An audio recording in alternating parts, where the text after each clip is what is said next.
Determine if the series converges or diverges. If it converges, determine its sum.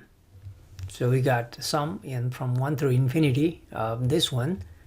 These are like almost similar, right? And there's a negative sign. So this is a telescoping series. You see why in a moment. Spirate's telescope. When we expand, when we write many terms, most of them cancel. Okay. So to find the sum or to determine whether it converges or diverges, we're gonna find nth partial sum. Not all the way to infinity, but up to some number. Let's say that's the generic n. Nth partial sum. We denote by s, n, or uppercase n, doesn't matter. So we take n equals 1. So the first term would be 1 over 1 minus 1 over 1 plus 2. I'm taking n equals 1. So 1/3, that's the first term, plus take n equals 2.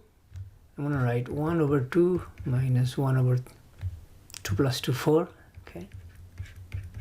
Take n equals 3. 1/3 minus 1/5. The jump from here to here is 2.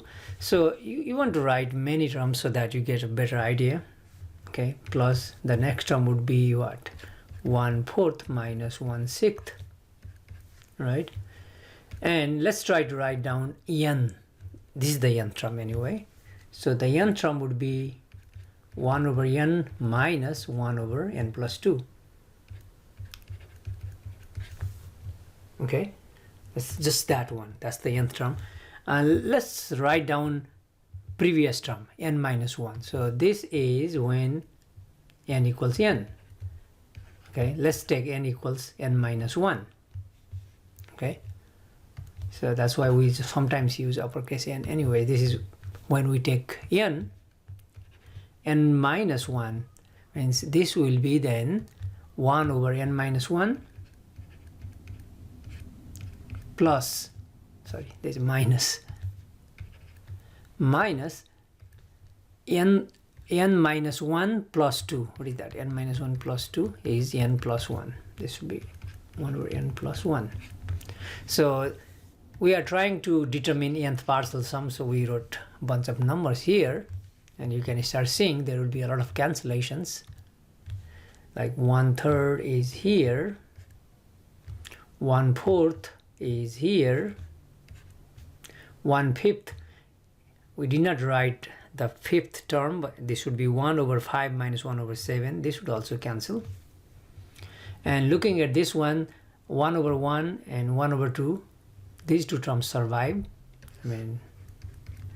And this would also cancel, and this last two terms would survive. Okay, if we write the previous one, this would cancel with here, with minus 1 over n, and this would cancel with something else.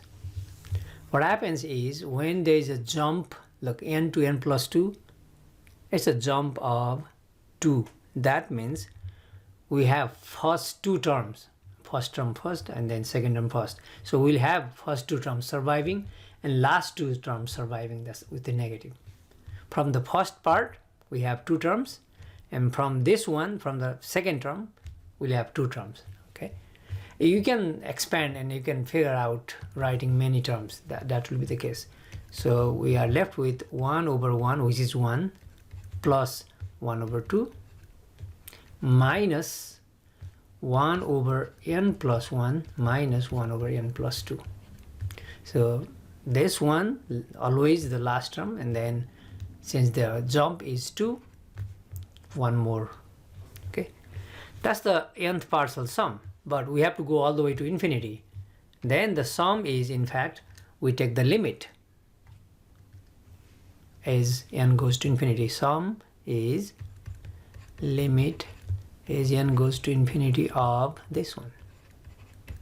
Let's take the limit.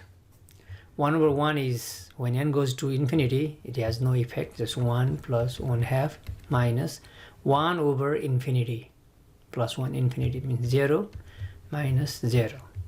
So that is 1 plus 1/2 is 3/2. So the sum of this series is in fact 3/2. The sum is a finite number, means the series converges and the sum is 3/2. the series converges and the sum is 3 halves.